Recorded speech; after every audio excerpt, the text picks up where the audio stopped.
Hello and welcome সবাইকে আমাদের channel secret ডায়েরিজে। কেমন আছেন আপনারা? আই হোপ সবাই ভালো আছেন। আর আমার গলা শুনে তো বুঝতেই পারছেন যে আমার মারাত্মক রকমের সর্দি জ্বর, তাই জন্য গলাটাও ধরে গেছে। তো আজকে যে ঘটনাটা আমি আপনাদের সাথে শেয়ার করব বা যেটা নিয়ে কল রেকর্ডিং হবে, লাইভ কল, সেটা বেসিক্যালি দিল্লিতে ঘটেছে ঘটনাটা। এবার ঘটনাটা কি ঘটেছে সেটা শোনা যাক, চলুন। হ্যালো। হ্যালো। হ্যাঁ, নমস্কার। আমি সিক্রেট ডায়েরিজ থেকে বলছি। আপনি যে লেখাটা পাঠিয়েছিলেন আমাদেরকে সেটা শর্টলিস্টেড হয়েছে। Many many congratulations. আপনার সাথে একটু আগে যেটা নিয়ে কথা হচ্ছিল, আপনার কাজিনসদের সাথে দিল্লিতে ঘটে যাওয়া ঘটনাটা, তো আপনি কি এখন সেটা লাইভ কলে বলতে পারবেন? হ্যাঁ, হ্যাঁ, নিশ্চয়ই। বেশ বেশ, তাহলে কোনো দেরি না করে আপনি শুরু করুন। তো আমার একটাই গল্প শেয়ার করার আছে। এটা হলো আমার একটা কাজিনের সাথে ঘটা ঘটনা। আমার কাজিন উত্তরপ্রদেশে থাকে। তো বেসিক্যালি ও পড়াশোনার সুবাদে, মানে আমার দুটো কাজিন আর কি, দাদা আর দিদি বলতে পারে। আচ্ছা। ঠিক আছে। ওরা পড়াশোনার সুবাদে আর কি দিল্লিতে একটা নামি ইউনিভার্সিটিতে আর কি পড়াশোনা করছিল। মানে যেটা হয়, উত্তরপ্রদেশ থেকে দিল্লিটা তো অনেকখানি, ওখানে আর কি থেকে যাওয়ার জন্য একটা জায়গা খুঁজছিল যেখানে আর কি মানে পড়াশোনা করার টাইম থেকে যেতে পারবে, মানে হস্টেল টাইপের কিছু একটা। হ্যাঁ। তো এবারে ওখানে খুব একটা খুঁজে পাচ্ছিল না। দেন ফাইনালি একটা মেয়ের সাথে ওদের পরিচয় হয়। সেই মেয়েটার নাম হলো অঙ্কিতা। তো ওই মেয়েটার সাথে পরিচয় হওয়ার পর ওই মেয়েটা আর কি ওদেরকে সাজেস্ট করে যে ওই মেয়েটা নাকি একটা অ্যাপার্টমেন্টে থাকছে অলরেডি, যে এখানে কিনা ওই মেয়েটা সম্পূর্ণ একা থাকছে আর ওখানে ও ভাড়া নিয়ে থাকছে অ্যাপার্টমেন্টটা। তো আচ্ছা। ওদেরকে সাজেস্ট করে যে আমি যে অ্যাপার্টমেন্টে থাকছি, বেসিক্যালি দেখো ওই অ্যাপার্টমেন্টটা অনেকখানি বড় অ্যাপার্টমেন্ট, মানে 3 BHK। তো তাই জন্য অনেকখানি জায়গা আছে, তোমরা আরামসে আমার সেম অ্যাপার্টমেন্টে থাকতে পারবে। কারণ একটা মানুষের জন্য 3 BHK অনেকখানি জায়গা না? হ্যাঁ, অনেকটা বড়। হ্যাঁ, তো যথারীতি ওরা একসাথে রাজি হয়ে যায়। ঠিক আছে, আর তো কোনো অল্টারনেটিভ উপায়ও নেই না। তো ওর আমার দাদা আর দিদি আর কি ওর সাথে মানে ওই সেম অ্যাপার্টমেন্টে শিফট করে যায়। তো সবই ভালো ছিল। আর এরা না আলাদা কলেজেই পড়ে, মানে ওই মেয়েটা আলাদা কলেজে পড়ে, দাদা দিদি আর অন্য কলেজে পড়ে, এরকম। আচ্ছা। তো যাই হোক, সবই ভালো ছিল। এবারে কি হয়েছে, প্রথম প্রথম সব মোটামুটি ঠিকঠাকই ছিল, কিন্তু একটা জিনিস ছিল খুব ডাউটফুল। সেটা হলো ওইটা একটা অ্যাপার্টমেন্ট, মানে ফ্ল্যাটের মধ্যে, ওটা হলো টপ ফ্লোরের একটা ফ্ল্যাট। ঠিক আছে। তো আচ্ছা। ও ফ্ল্যাটে যেটা হয় যে অন্যান্য ফ্লোরে তো অনেক প্রতিবেশী আছে, ওরা কেউ ওদের সাথে না কথা বলতো না, কেমন নিজেদের মধ্যে একটা ফিস ফিস ফিস ফিস করতে করতে চলে যেত। ইভেন এরা যদি কোথাও কারোর সাথে কথা বলার চেষ্টা করে, মানে কারোকে যদি অ্যাপ্রোচ করে, সেও আর কি পাত্তা দিত না, মানে অ্যাভয়েড করে দৌড়ে চলে যেত, ইগনোর মেরে একটা বাজে রকমের। এরকম একটা ব্যাপার ছিল, একটা পরিবেশ পরিস্থিতিটা এরকম ছিল। মানে আজ সবাই কিছু একটা হাইড করছে, কিছু একটা লুকোচ্ছে, বলতে চাইছে না, কিছুতেই বলতে চাইছে না। তো এই সমস্যাটা আর কি ওদেরকে শেষ করতে হয়। ওরা তো খুব একটা কিছু ভাবেনি। এবার ওই আমার যে দাদা আছে, দাদা আর কি ভাবলো যে হয়তো হবে, হয়তো এরকম করছে, কারণ ছেলেরা মানে মানে ছেলেদের তো একটা ধারণা, ওরা মানে ভাবছে যে এরকম ভাবেই ভাবছে যে হয়তো ওইখানে যে মালিক ছিল, মানে যে বাড়িওয়ালা ছিল, সে তার হয়তো কোনো বাজে রেপুটেশন আছে, বেসিক্যালি ওই কারণে হয়তো চাইছে না ওরা জানতে পারুক সেটা, বা হয়তো ফ্ল্যাটের লোকের মাধ্যমে যদি ওরা জানতে পারে তাহলে হয়তো কোনো প্রবলেম হতে পারে, হয়তো তাই জন্য হয়তো এরা আর কি ওদেরকে অ্যাভয়েড করছে, এরকম কিছু একটা হয়তো হবে। তো আচ্ছা। আর কি, মানে ওই হয় না, কেউ তো শুরু থেকে কেউ কখনো প্যারানর্মালি জিনিসটা হয় না, নর্মালি জিনিসটা নেয়, আর এখানে প্যারানর্মাল নেয়ার মতো কিছু হয়ও নি স্টার্টিং থেকে দেখতে গেলে। তো ভালো কথা। এরপরে দুদিন বাদে কি হয়, একদিনকে আমার দিদি ফ্ল্যাটের মধ্যে একা ছিল। ওই সময় মানে বাকি দুজন, মানে আমার দাদা আর ওই যে অঙ্কিতা দি যার কথা বললাম, যার সাথে আর কি সেম ফ্ল্যাটে ঢুকেছে। হ্যাঁ, তো হ্যাঁ। ওই ওরা আর কি শপিং করতে গেছিল, মানে শপিং বলতে মার্কেট করতে, ওই ভেজিটেবলস খাবার দাবার কিনতে। তো এবারে একটু ফ্ল্যাটের ব্রিফ দিয়ে দিই, যে ফ্ল্যাটটা হলো যে 3 BHK রুম। ওর মধ্যে আমার দাদা দিদি ঠিক করলো যে ওরা দুজনে সেম রুমে থেকে যাবে, বিকজ রুমগুলো অনেক বড় বড়, আর এক একটা রুমে দুটো করেই বেড বলতে পারে। তো ওরা ঠিক করেছিল সেম রুমে রয়ে যাবে। আর আরেকটা যে মেয়েটা ছিল অঙ্কিতা দি, সে আরেকটা রুম নিয়ে নিয়েছিল।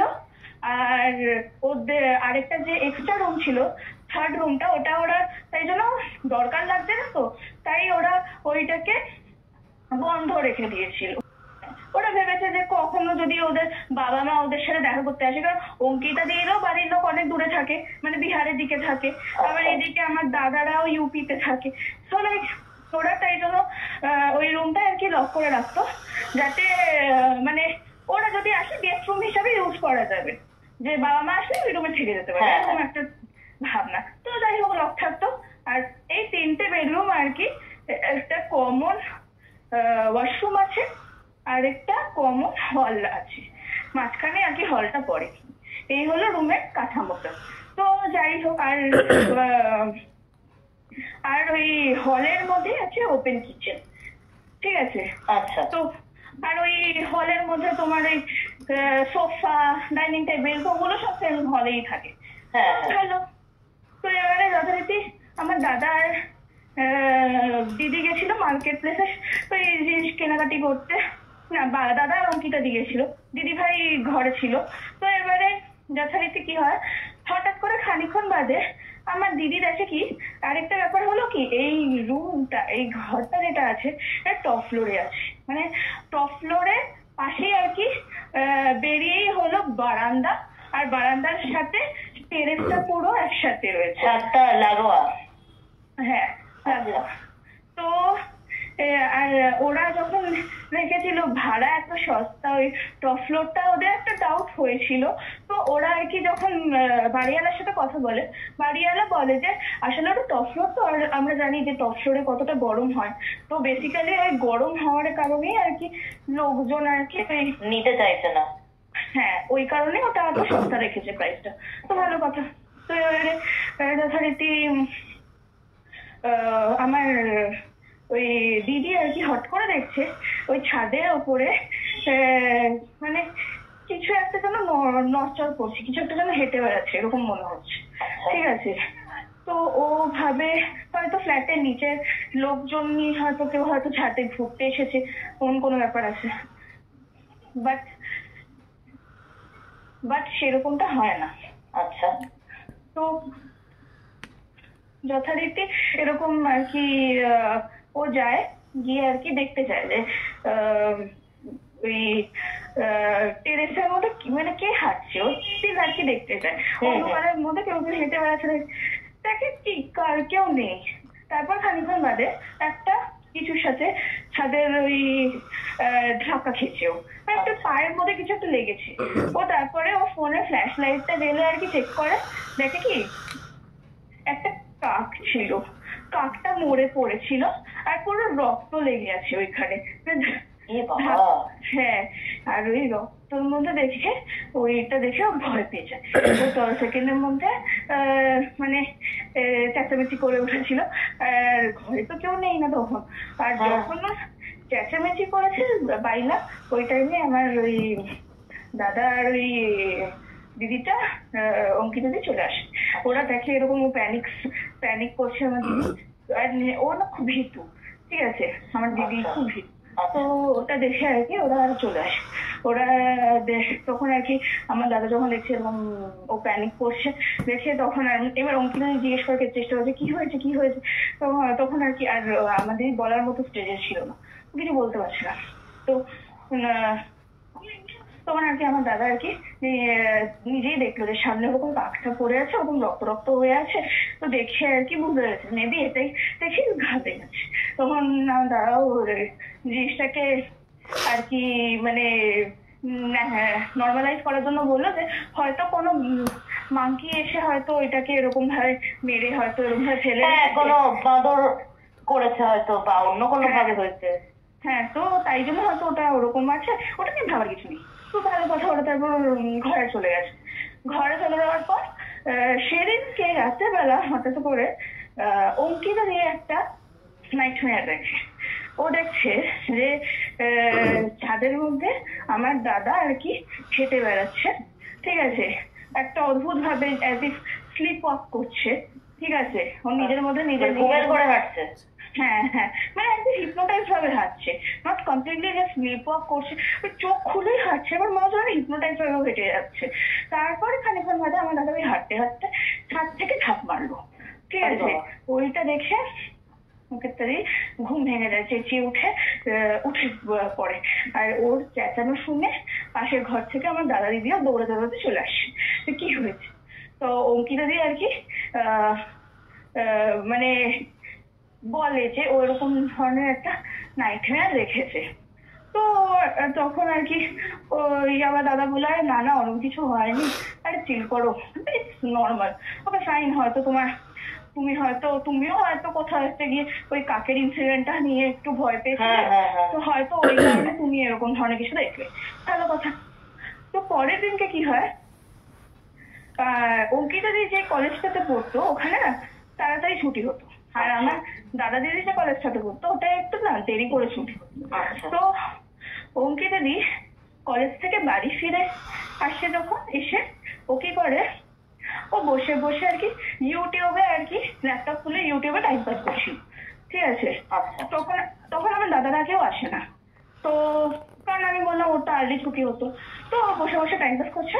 হঠাৎ করে খানিকক্ষণ বাদে কয়েকটা আওয়াজ পায় ওই টেরেস থেকে। ও তখন আবার যথারীতি আওয়াজটাকে ফলো করতে করতে ছাদের দিকে যায়। অঙ্কিতা যখন ছাদের দিকে গেছে তখন দেখে যে দাউ দাউ করে একটা হাত জ্বলছে, আর সেটা হাততালি মারছে, আর ওই হাততালিরই আওয়াজ ও পাচ্ছিল, ঠিক আছে। একটা অদ্ভুত রকমের দৃশ্য, তাও আবার ডে টাইমে, ঠিক আছে, দিনের বেলা দেখছে এরকম। মানে তখন সানসেট হয়েছে, সদ্য হয়েছে, কমপ্লিটলি সানসেট, মানে পুরো অন্ধকার হয়ে যায়নি চারপাশে, হয় না, মানে গোধূলির সময়টা, সন্ধে গোধূলির সময়। হ্যাঁ হ্যাঁ, তখন এরকম দেখেছে। ও দেখে পুরো সেকেন্ড আবার ভয় পেয়ে গেছে। ও কি করে, নিজে নিজে জিনিসটাকে নর্মালাইজ করার চেষ্টা করে। ওর চারপাশে একটা ফিলও করছিল, কেউ একজন ওর দিকে তাকাচ্ছে, দেখছে, ফিলও করছিল। তো ওর নিজেই জিনিসটাকে নর্মালাইজ করার জন্য, মানে মাথায় জিনিসটা না নেওয়ার জন্য, ও ইমিডিয়েটলি কি করে যে ওর মানে জিনিসপত্র নিয়ে ওর কলেজে চলে যায়, কলেজে গিয়ে লাইব্রেরিতে টাইম পাস করতে চলে যায়, যে রাতে আর কি মানে ও আর কি মানে অঙ্কিতা এক প্রকার লাইব্রেরিতে ওয়েট করছে কতক্ষণে আমার দাদা আর দিদি বাড়ি ফিরবে, তাহলে ওদের সাথে বাড়ি ফিরতে পারবে। হ্যাঁ, ওরা বাড়ি চলে আসবে, ও তাহলে চলে আসবে, মানে কি তাহলে আর ওকে একা থাকতে হবে, ঠিক আছে। তো ঘটনাটা এরকম হয়। তো যথারীতি ঠিক আছে, ভালো কথা। খানিকক্ষণ বাদে আমার দাদা দিদিও ফিরে এসেছে, যখন ও চলে গেল, ও এবারে ওখানে থাকতে আবার খানিকক্ষণ বাদে মানে এবার অঙ্কিতাই আর কি ওকে বাড়ি ফিরে ঠিক করে সেদিনকে ডিনারটা অঙ্কিতা দিদি বানাবে। ওদের একটা ব্যাপার ছিল, ওরা যখনই ডিনার করতো যে কোনো একজন আর কি, মানে নানান দিনে কুকিং এর ডিসিশনটা একজন করে, এক একদিনে এক এক রকম রান্না করবে এক একজন। হ্যাঁ, এক একজন এক একদিন রান্না করবে, মানে এটা ছিল ব্যাপার। তো যথারীতি সেদিনকে অঙ্কিতাই ঠিক করেছে শি উইল কুক। তো ও যথারীতি রান্না করছিল। এবার ওর একটা হ্যাবিট আছে, রান্না করার তো কানের মধ্যে ইয়ারফোন গুঁজে গান শুনতে শুনতে রান্না করে। তো এবারে ও আর কি এরকম গান শুনতে শুনতে রান্না করছিল, তখন হঠাৎ করে খানিকক্ষণ বাদে ইভিনিং, তখন ওই সন্ধ্যা হয়ে গেছে, হঠাৎ করে খানিকক্ষণ বাদে ও দেখে কি গানটা বন্ধ হয়ে গেছে। ও তখন ঘাবড়ে যায় যে কি হলো, গানটা কেন বন্ধ হয়ে গেল। ও একটু মানে একটু ঘাবড়ে যায়, ভয় পেয়ে যায়। তারপরে খানিকক্ষণ বাদে ও দেখছে লাইট বন্ধ হয়ে গেছে, তারপাশে অন্ধকার হয়ে গেছে, মানে কারেন্ট চলে গেছে। আর তারপরে ওর সামনে একটা মেয়ে দাউ দাউ করে জ্বলছে, দেখছে পুরো মুখের সামনে একটা মেয়ে দাউ দাউ করে জ্বলছে। ওর সেখানে মধ্যে চেঁচিয়ে উঠেছে, খানিকক্ষণ বাদেই তারপরে মধ্যে চেঁচিয়ে উঠেছে, খানিকক্ষণ বাদে লাইট ফাইট চলে আসছে। তখন দেখি কি আমার দাদা দিদি চলে এসছে।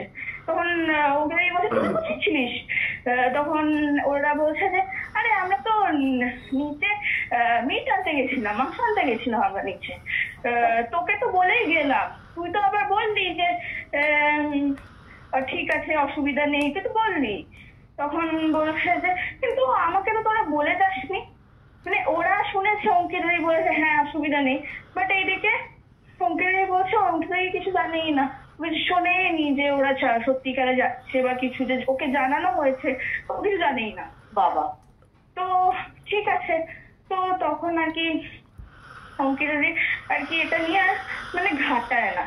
তো যাই হোক, আর আমার দিদি ভাই যেহেতু ভিতুর দিন আগের দিনই দেখেছে কেসটা, তো তাই জন্য অঙ্কিতাদি এই ঘটনাটার বিষয়ে এই যে ওরকম ভিজুয়ালাইজ করেছে এই কথাটা আর কি দিদিকে জানায়নি, আমার দিদিকে। আচ্ছা। ও নিজের মধ্যে ব্যাপারটা রেখেছিল।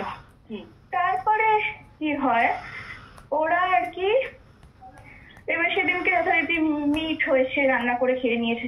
এবার ওরা প্রত্যেক সময় যখনই আর কি ওরা মিট করতো, ওরা না এরকম এক্সট্রা কোয়ান্টিটিতে রান্না করতো যাতে পরের দিনকেও আর কি কাজে লেগে যায়, পরের দিনে যাতে মাংসটা খেতে পারে।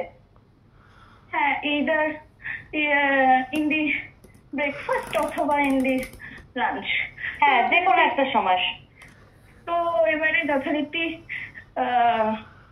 ওনারা আর কি রান্না করেছে, তো এবার খাইয়েছে, খেতে খেতে খেতে খেতে কখন শেষ হয়ে গেছে টের পাইনি।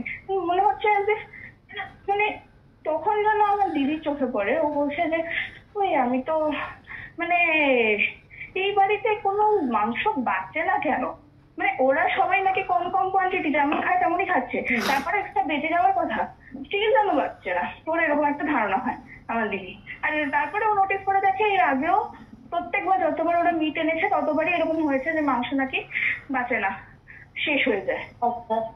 তো স্টিল আমার দাদা নর্মালাইজ করছে, আরে না না তুই ওভার থিঙ্ক করছিস, হয়তো ভালো হয়েছিল রান্নাটা, আমরা বেশি খেয়ে দিচ্ছি, আমরা ওভার ইটিং করে দিয়েছি ওই জন্য ওরকম হয়েছে, তুই বেশি ভাবছিস, সে নর্মালাইজ করেছে, খুব ভালো কথা। তারপরে একদিনকে মানে তারপরে সেদিনই আর কি হয়, হঠাৎ করে ওই ওরা আর কি দেখে ফ্ল্যাটের বাইরে মানে পুরো সামনে ফ্ল্যাটের সামনে ওদের ঘরের ওই সামনে যে টেরেসটা, টেরেসের উপরে দাউ দাউ করে একটা মেয়ে জ্বলছে। ওরা তিনজন একসাথে সচক্ষে এটা ভিজুয়ালাইজ করেছে। আচ্ছা। এইটা দেখি সেকেন্ডের মধ্যে সবাই মিলে একসাথে চেঁচিয়ে উঠেছে। তখন আর কি যথারীতি তারপরে আবার এরকম মানে অন্ধকার হয়ে গেছে, কারেন্ট লোডশেডিং হয়ে গেছে, এরকম ভিজুয়ালাইজ করাকালীন। তারপরে খানিকক্ষণ বাদে ওরা একটা স্মেল পাচ্ছে যে কিছু একটা পুড়ছে, পোড়া পোড়া গন্ধ পাচ্ছে। হ্যাঁ, তখন আবার খানিকক্ষণ বাদে লোডশেডিংটা ফিরেছে, কিন্তু পোড়া পোড়া গন্ধটা থামেনি, ওরা ধরছে। তখন ওরা কি করে, ওরা আর কি ভাবে হয়তো মনের ভুল, ওরা তখন পড়তে বসে, বইগুলো খুলেছে, সবাই দেখে ওদের বইয়ে কিছু পেজেস পোড়া, ওদের তিনজনেরই বইয়ের পেজেস গুলো খানিকটা করে পুড়ে গেছে। ওরা দেখে ঘাবড়ে গেছে, এটা কি করে পসিবল, এত বড় কনফিডেন্স আছে, আমি তর্কে খাটিয়ে ধরেও জানিনি যে কলেজে থাকতে বেখেয়াল দিয়ে পড়ায় পুড়ে গেছে, তাহলেও তিনজন তো আলাদা কলেজে, একসাথে কি করে পড়তে পারে। হ্যাঁ, তারপরে পোড়া পোড়া গন্ধটা খুব স্ট্রং আসছে। ওরা তখন কি করে, ওরা আর কি ওর ওই গন্ধটাকে ফলো করে যে কোথা থেকে আসছে, খুব বাজে এরকম পুড়ে যাওয়ার গন্ধ। তখন আর কি ওরা দেখে কি যে রুমটা ওরা লক রাখে ওই রুমটার ভেতর থেকে সামহাউ আর কি গন্ধটা আসছে। আচ্ছা।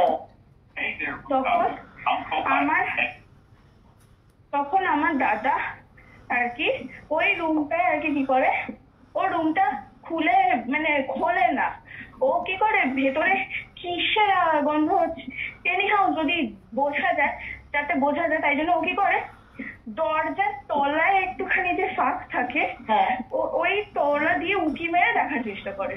আচ্ছা ও যখন দেখার চেষ্টা করে, দেখে কি ও যেরকম ভাবে উঁকি মেরে দেখার চেষ্টা করছে, ওরকম ভাবে ঠিক একটা অবয়ব আর কি এরকম দাও দাও করে পুষে সেও আর কি ওকে সেম স্টাইলে দেখার চেষ্টা করছে, খুব ইজিল ওয়েতে। বাপরে। আর প্রত্যেকবার ততবার এরকম এই অবয়বটাকে চলতে দেখেছে ওরা, ও ইভিল ওয়েতেই ওদের দিকে তাকিয়েছিল প্রত্যেকটা মোমেন্টে। মানে একটা অদ্ভুত ভয়ার্থক ভাবে তাকিয়েছিল। হ্যাঁ, অ্যাজ ইফ ক্ষতি করে দেবে বা এরকম কিছু একটা ব্যাপার আছে। তো এইটার পরে, এই ইনসিডেন্টটা হওয়ার পরে সঙ্গে সঙ্গে খানিকক্ষণ বাদে আমার দিদি আর কি অজ্ঞান হয়েছে। আচ্ছা। ওকে ও কিছু বলাও হয় না, হঠাৎ করে একটা দমকা হাওয়াতে যেন ও হট করে অজ্ঞান হয়ে যায়।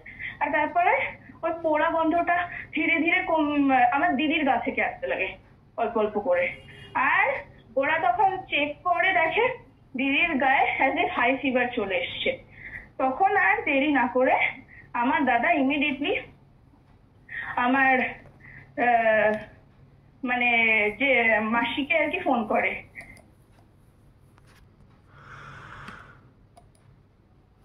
মানে মাসি আর কি ওর মা, ঠিক আছে। আচ্ছা। তো আমার মাসিকে ফোন করে, ও ফোন করে আর কি সব কথা ডিটেলসে বলে। যখন ও সব কথা ডিটেলসে বলে তখন আমার মাসি ইমিডিয়েটলি ওদেরকে বললো তোরা চলে আয়, আমি কালকেই বাড়িতে পুরোহিত ডাকবো, তোরা চলে আয়। ওরা যথারীতি পরে সঙ্গে সঙ্গে বেরিয়ে যায় আচ্ছা। ওই বাড়ির দিকে। আর অঙ্কিতা দিও একা থাকার আর সাহস পাচ্ছে না, অঙ্কিতা দিও দাদার সাথে ওই মাসির বাড়িতে যায়। তারপরে যাওয়ার পরে পুরোহিত সঙ্গে সঙ্গে এসে গেছিল। পুরোহিত দেখলো, দেখে বললো কিছু রিচুয়ালস নাকি করতে হবে, কিন্তু আমার দিদিকে সেম রুমে রাখা যাবে না, দিদিকে একটা অন্য সেপারেট রুমে রাখা হয়। ও তখনও সেন্স ফেরে না। কেন? মানে জানি না কেন। আচ্ছা। আর ওরা আর কি অন্য রুমে থাকে। ভালো কথা, পুরোহিত তারপরে কিছু রিচুয়ালস করলো, কিছু মন্ত্রপাঠ করলো। আর ওরা থ্রু আউট এত বেশি ভয় পেয়ে গেছিল, ওরা নিজেরা হনুমান চালিসা জপ করতে করতেই এসেছে থ্রু আউট দি ওয়ে। কারণ ওদের যেন মনে হচ্ছে that power is following them somehow. তো ধাওয়া করছে। হ্যাঁ, তো যথারীতি মঞ্চপাঠ করা চালু হলো, মঞ্চপাঠ করলো, কিন্তু আমার দিদিকে কেন রকম কোনো মঞ্চপাঠ আলাদা করলো না। বললো পরের দিনকে একটা বড় করে পুজো করা হবে, তখন আর কি ডাকরা করা হবে। তো এই জানে পুজোটা তাড়াতাড়ি মিটে গেছিল। ওরা কি করলো, হয়ে যাওয়ার পর সঙ্গে সঙ্গে দিদিকে নিয়ে ডক্টরের কাছে যায়। ডক্টর ট্রিটমেন্ট করে, দিদি সেন্স ফেরেনি তখন। ডক্টর ট্রিটমেন্ট করে ওকে আর কি মানে ওষুধ ফষুধ দিয়েছে, বাট কোনো কিছুই কাজে দিচ্ছিল না। হুঁশে তখনও আসেনি না, আর জ্বরও কমছে না। পরের দিনই ওই আসে, পুরোহিত আসে, সাথে করে তান্ত্রিককে নিয়ে আসে। আচ্ছা। তারপর সে তান্ত্রিক আর কি ওই আবার দিদিকে একটা সেপারেট রুমে রাখলো। ওই আমার দাদা আর অঙ্কিতাদিকে একসাথে সেম রুমে রাখলো, রেখে বড় করে পুজো করতে লাগলো। ফার্স্টে দাদা আর অঙ্কিতাদির সাথে পুজো হলো। থ্রু আউট যখন ওদের সামনে পুজো হলো, তখন আর কি খানিকক্ষণ বাদে উনি একটা খুলি নিল। ওই খুলিটার মধ্যে আমার দিদির শরীরে হালকা করে একটা কাট করে ওর মধ্যে থেকে একটু এক ফোঁটা ব্লাড নিয়ে ওই খুলিতে লাগালো। লাগিয়ে ওই খুলিতে আর কি পুজো করতে লাগলো। মানে আপনার দিদির দেহের এক বিন্দু রক্ত নিয়ে, মানে একটুখানি রক্ত নিয়ে খুলিতে দিয়ে তারপরে পুজো শুরু হলো। হ্যাঁ। আচ্ছা। ওই দিয়ে ওই মানে একটা মুরগির পালক রাখলো ওর ওপর, একটা মৃত মুরগি পালক রাখলো, রেখে ওই তারপরে টানা পুজো হলো। খানিকক্ষণ বাদে ওই মুরগিটার মধ্যে করে যেন কিছু একটা ফগ সৃষ্টি হলো, তৈরি হলো। ওইটাকে নিয়ে ওইটা তারপরে ওই ইয়েতে বলা হলো, আমার দিদির বাবাকে ডাকা হলো, মানে আমার মেশোকে ডাকা হলো, ডেকে তাকে ওটা দেয়া হলো। ওই মুরগিটা দিয়ে বললো যে এইটা নিয়ে গিয়ে আপনি নিয়ারেস্ট একটা কবরখানায় যান, গিয়ে ওখানে একটা কবরের উপর রেখে আসুন। তো আমার মেশো ঠিক তাই করলো।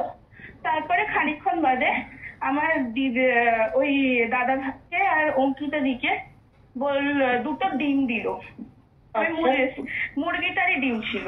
আচ্ছা। ওই ডিমগুলো দিল, দিয়ে বললো এই দুটো ডিম তোমরা আবার যাও গিয়ে ওই সেম কবরে দুপাশে রেখে আসবে, যেখানে তোমার ওই বাবা গিয়ে আর কি ওই মুরগিটা রেখে এসছে।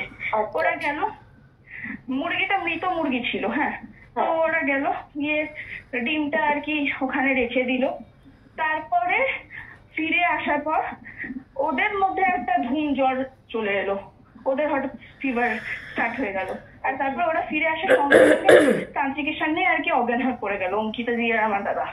তারপরে বাদ বাকি রিচুয়ালটা স্টার্ট করা হলো আমার দিদির ঘরে গিয়ে, দিদির উপরে। তারপরে পুরোটা রিচুয়ালটা করার পর আর কি মানে অনেকক্ষণ ধরে রিচুয়ালটা হয়েছে, মানে পুরো ওভারনাইট চলেছে, পুরো সারা রাত। মানে শুরু হয়েছে ওই ইভিনিং এর দিক করে গোধূলি লগ্নে, তারপর পুরো রাত চলেছে।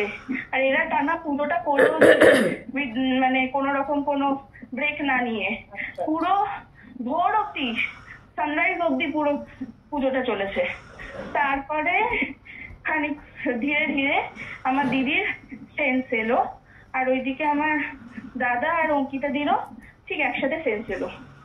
তারপরে তান্ত্রিকটা বলছে যে ঘটনাটা যেটা হয়েছে সেটা হলো ওই যে ফ্ল্যাটটাতে ওরা ছিল, ওই ফ্ল্যাটটাতে নিশ্চয়ই আগে একটা ঘটনা আছে যেখানে কিনা একটা মেয়ে থাকতো, ওই কম বয়সী, বেশি বয়স না, ওই 23-25 বয়স এরকম হবে। ওই একটা মেয়ে থাকতো, সেই মেয়েটা আর কি পুড়ে মারা গেছে। তো তারপর তার আত্মাটা অতৃপ্ত হয়ে যায়, আর তারপরে আর কি সে আত্মাটা আর কি শেল্টার খুঁজছিল। আর এবারে এরা যখন ওই ফ্ল্যাটে থাকা শুরু করলো, আত্মাটা ইজি টার্গেট ছিল আমার দিদি, কারণ হলো আমার দাদারও তাবিজ পরে, ওইদিকে অঙ্কিতা দির কাছেও একটা রুদ্রাক্ষের মালা পরে অঙ্কিতা দি। তো তাই জন্য, আর একমাত্র আমার দিদি কিছু পড়তো না, সুতরাং আমার দিদি ছিল ইজি টার্গেট। প্লাস আমার দিদি চট করে ভয় পেত, ভীতু ছিল, তো ও ছিল একটা ইজি টার্গেট। তো ওই কারণে আত্মাটা আর কি ওর শরীরের মধ্যে থেকে বাস করতে চেয়েছিল। আর ও যেহেতু নিজেও ওই সোলটা যেহেতু একজন স্টুডেন্ট ছিল, তো she decided to continue her education from my দিদির বডি। মানে যেহেতু ওই মেয়েটারও মানে পড়ুয়াই ছিল, তাই আপনার দিদির শরীরকে কাজে লাগিয়েই ও নিজের পড়াশোনাটাকেও চালিয়ে যেতে চেয়েছিল, তাই? হ্যাঁ, তো এইটার পর, এই ঘটনার পর মানে আমার মেশো আর কি ওদেরকে আর এক চান্স ওখানে থাকতে দিতে চায়নি, ওদের জন্য এক সেপারেট অ্যাপার্টমেন্টের ব্যবস্থা করে ওদেরকে ওদের শিফটিংও করিয়েছে। তারপরে ওই এরিয়ায় ওই ফ্ল্যাটে লোকজনের সাথে আমি মেশো পার্সোনালি কথা বলে তারপর জানতে পারলো তান্ত্রিক যে কথাটা বলেছে, তান্ত্রিক বাবা একদম ঠিক কথা বলেছে। কারণ হলো ওই ওখানে আর কি মেশো জানতে পারলো যে ওই মেয়েটা ছিল, ওই মেয়েটা ওই ফ্ল্যাটে থাকতো। একদিনকে মেবি কোনো অ্যাক্সিডেন্ট হয়, যার ফলে ঘরে আগুন লেগে যায়, দাউ দাউ করে আর কি আগুনের মধ্যে ওই মেয়েটা আর কি পুড়ে মারা যায়। অ্যান্ড সেটা আনা হলো আজ থেকে 10 বছর আগে ঘটে সেই ঘটনা। তারপরে ওখানে যে মানে ল্যান্ডলর্ড ছিল, সে আর কি কোন রকম কোনো পুজো কাচারি বা শান্তি সস্তানে যজ্ঞ ফজ্ঞ কিছু না করিয়ে ডাইরেক্ট ধরে ভাড়া দিয়ে দেয়। আর তার ধারণা হয়েছিল লোকজন তারপর থেকে আর কি এরকম একটা অবয়বকে ওই ছাদের ওপর প্রায়ই দেখা গেছে, কিন্তু সে যেহেতু নিজে ওখানে থাকে না, তো তার ধারণা হয়েছিল যে ওখানকার যে ফ্ল্যাটে যে লোকজন আছে ওরা হয়তো মিথ্যে মানে ভুয়ো কথা ছড়াচ্ছে, ওই মিথ্যে রিউমার ছড়াচ্ছে, আদতে কিছু হয়নি। তো এই করে তারপরে অনেকেই আর কি ওই ফ্ল্যাটে থাকার চেষ্টা করেছে, বাট কেউ থাকতে পারেনি। এই মেয়েটার ছায়া দেখে মানে এরকম এর এক্সিস্টেন্সটা সবাই ফিল করেছে, আর তারপরে সবাই আর কি পালিয়ে গেছে। তারপরে অনেক বছর ওই বাড়িটা ভাড়া হয় না। তারপরে আর না হলো 10 বছর বাদে ফাইনালি আমার দিদি, অঙ্কিতা দি আর আমার দাদা আর কি ভাড়া নেয়। তো তাই জন্য আরো বেশি করে 10 বছর ঘটনাটা ঘটে গেছে, এক্সপেক্টেড ছিল না। আর তান্ত্রিক বাবা তাই বলেছে যে ওই মিন ভাই অত বছর যতদিন ওই আত্মাটা ওখানে, যেহেতু কোনো পুজো হয়নি, পুজো পাচা হয়নি, তো সেই আত্মাটা তো শান্তি পায়নি, মুক্তি পায়নি। আর ওখানে বেশি দিন যদি একটা আত্মা যদি যদি গুড সোলও হয়, বেশি দিন এক জায়গায় যদি আটকে থাকে, ট্র্যাপ হয়, মুক্তি না পায়, তাহলে সেও ব্যাড সোলে পরিণত হয়ে যায়। তো ওই কারণে ওই আত্মা তখন আর কি ওই আত্মাটা ধীরে ধীরে অতৃপ্ত হয়ে গেছিল। আর তাই জন্য ও নিজে টার্গেট ফুলফিল করার জন্য ঠিক করেছিল দিদির শরীরের মধ্যে বাসা বেঁধে ওর অ্যাম্বিশন গুলো ফুলফিল করবে, যা যা ও চায় ওর মনস্কামনা পূরণ করবে। হ্যাঁ, তো এই হলো ঘটনা। আমার কেমন একটা গুজবাম্পস হলো ওই সিনটাতে, যখন উনি বললেন যে জ্বলন্ত হাতটা তালি বাজাচ্ছে। আমার লিটারেলি আমার সারা শরীরে কাঁটা দিয়ে গেল। মানে আমি যদি সেই সময় সেখানে উপস্থিত থাকতাম, আমার কি মনোভাব হতো। মানে অসাধারণ সুন্দর একটা ঘটনা শুনলাম, মারাত্মক ভয়ের। মানে যে জায়গাগুলোতে জ্বলছে ওই যে দৃশ্যগুলো, তারপরে আরও ভালো গুজবাম্পস দেওয়ার জায়গা হচ্ছে ওনার দাদাভাই যখন দরজার নিচ দিয়ে, মনে করুন বললো দরজার নিচ দিয়ে যখন দেখার চেষ্টা করলো কী হচ্ছে, তখন দরজার উপাস থেকেও অবয়বটি একইভাবে ওর দাদার দিকে তাকিয়ে। মানে আমি ইম্যাজিনও করতে চাইছি না। যাই হোক, এই ছিল আজকের কল রেকর্ডিং, আজকের ঘটনা। যদি ভালো লেগে থাকে তাহলে অবশ্যই লাইক, কমেন্ট, শেয়ার, সাবস্ক্রাইব করবেন। বেল আইকনে ক্লিক করতে কিন্তু ভুলবেন না, কারণ আসছে আরও অনেক নতুন এপিসোডস, আরও অনেক নতুন চমক। তো দেখা হবে আপনাদের সাথে আবার আপকামিং নেক্সট ভিডিওতে। ততক্ষণ শুনতে থাকুন, দেখতে থাকুন। শুভরাত্রি।